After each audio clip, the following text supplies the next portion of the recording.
When I lived in West Philadelphia in the 90s, in the late 90s, I had a friend named David. He was a contractor. He did carpets and installation. And he would come by every day or every other day and get some coffee, and we would chat and laugh a little bit. And I hadn't seen him for a few days, and it started to bother me that I hadn't seen him. But I was busy, so I wasn't thinking about it too much.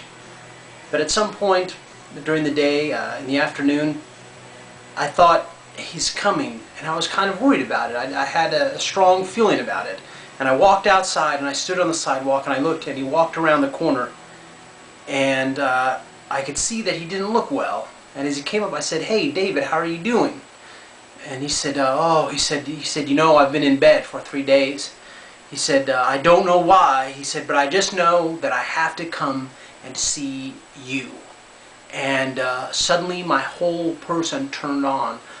This whole powerful sense of the Holy Spirit came over me, and I was filled with this dramatic conviction that I had to do something for this man because he was in great trouble. And I said to him, I said, "You have to go to the hospital." He said, "Oh, I can't." He said, "I have no insurance." I said, "You have to go." I couldn't stand still. I was pacing back and forth. He said, "I can't do it." I said, "Listen," I said, "I don't know what, but something is very, very wrong with you." I said, "You have to go to the hospital." I said, "Listen, whatever you," I said, "don't even go home." I said, "Go straight there." I said, "You have to go straight there." And I was lit up. I mean, this presence, this energy that I had to do this, the importance of this was so full in me, I couldn't sit still. I couldn't be quiet. I couldn't take no for an answer. I said, I will pay, whatever it takes. You have to go now." So we called a taxi, and he went straight to the hospital. Now, later he came and he told me what happened, that the doctors examined him, and he had gotten an infection in his leg, and it had begun to travel up through the veins in his leg. And they told him, they said, "If you had come an hour later, we would have had to amputate your leg.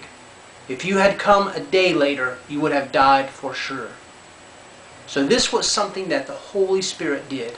The Holy Spirit decided that they were going to send him to see me, that they were going to use me to tell him that message, to confirm to both of us that there's a Holy Spirit. Now this man David plays a part in the next video I'm going to make, but I wanted to tell you that story.